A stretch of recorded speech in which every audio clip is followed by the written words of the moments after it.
Домик Сары стоял на самой окраине нашего села. Прямо за его огородом начиналась непроглядная тайга. Возможно, именно поэтому с самого детства Сара была накрепко привязана к дикой природе. Еще будучи совсем девчонкой, она могла на несколько недель уйти с отцом в тайгу, а потом вернуться, как ни в чем не бывало, будто это была не изнурительная экспедиция по непроходимым местам, расслабляющая поездка в Турцию.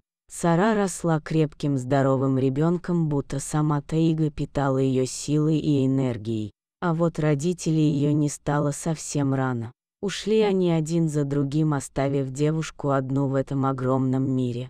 И неизвестно, как бы она справилась с такой утратой, если бы рядом не было этого дикого леса, ставшим ей вторым домом. Первыми мыслями девушки после потери родителей было бросить все и бежать, куда глаза глядят. И скорее всего, если бы она так поступила, то ничего хорошего из этого бы не вышло. На целый месяц Сара ушла в тайгу.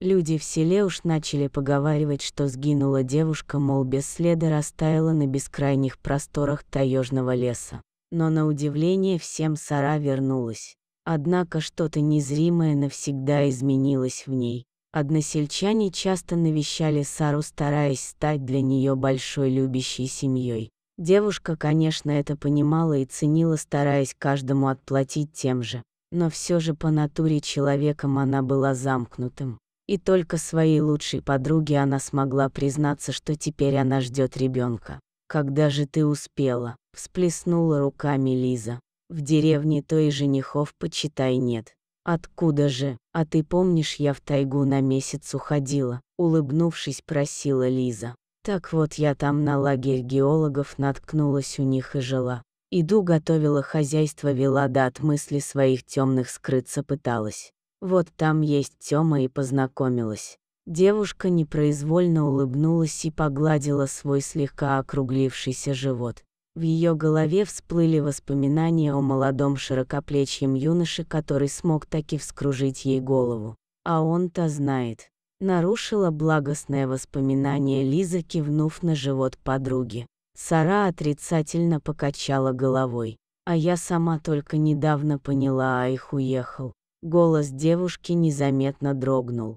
«Он меня с собой звал, но я не смогла и всю свою жизнь здесь оставить, хотя и сама убежать хотела, представляешь? Оказывается, я не могу без этого всего. Оказывается, слово «родина» для меня это не пустой звук». «Да ладно. А как же ты теперь одна с детем, да?» Вновь не унималась Лиза. «А разве я одна?» – рассмеялась Сара. «У меня же ты есть, Степаныч Викторовна. Да все село меня опекать пытается. Неужто пропадем, неужто пропадем?» С этими словами девушки радостно обнялись, стараясь поддержать друг друга. Вскоре Сара стала мамой. На свет появилась чудесная здоровая девочка, имя которой дали Юля.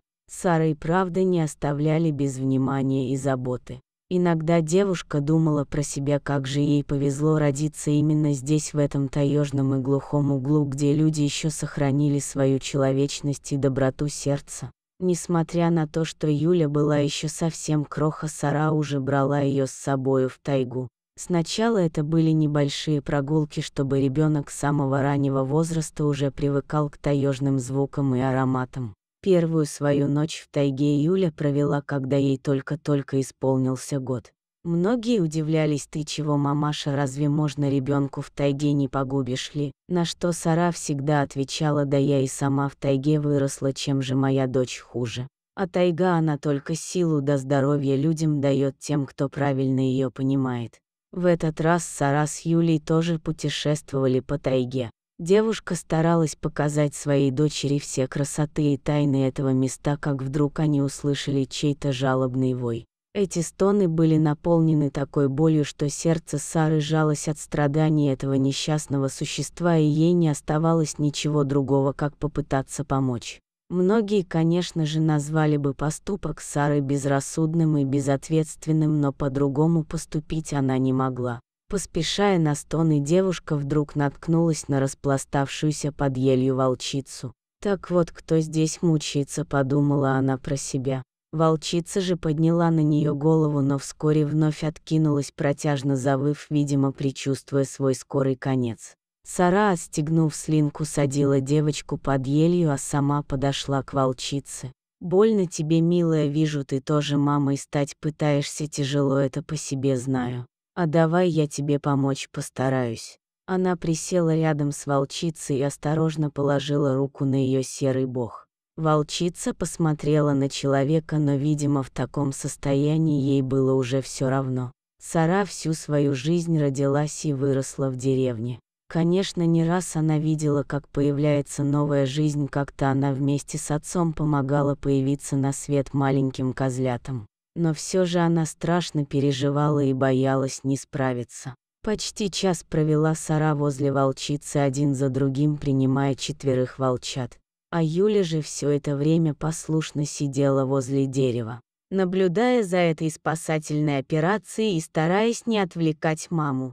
Понапрасну, но все. С удовлетворением выдохнула Сара, глядя, как измученная волчица принялась вылизывать своих еще мокрых щенков. «Теперь же все зависит только от тебя». И волчица пристально посмотрела на нее, будто пытаясь своим взглядом выразить свою волчью признательность, а девушка рассмеялась. «Пора нам. Мы тоже уже давно должны дома быть. Оставайтесь Богом». И, подхватив Юлю на руки, распрощалась Сара со своими новыми знакомыми. Прошло уже почти 2 года с этого случая. Теперь Юля уже не нуждалась в слингах и колясках. Ее резвые ножки послушно носили ее целый день по окрестностям, не зная устали. Дочка полностью переняла от мамы любовь к тайге и природе. Да и разве могло ли быть иначе, если вся ее крохотная жизнь проходила именно здесь, в этих нетронутых человеком местах? «Юля, не убегай далеко». С тревогой окликнула мать свое неугомонное дитя. «Помню, тут и волки голодные есть, утащат тебя.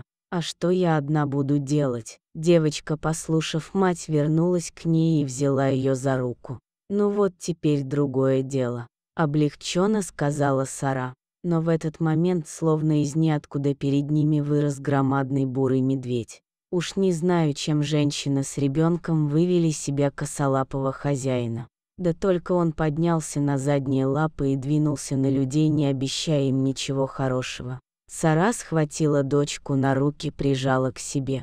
В голове билась только одна мысль: как же спастись от этого монстра? Ведь ни убежать, ни спрятаться от него невозможно, это Сара прекрасно знала.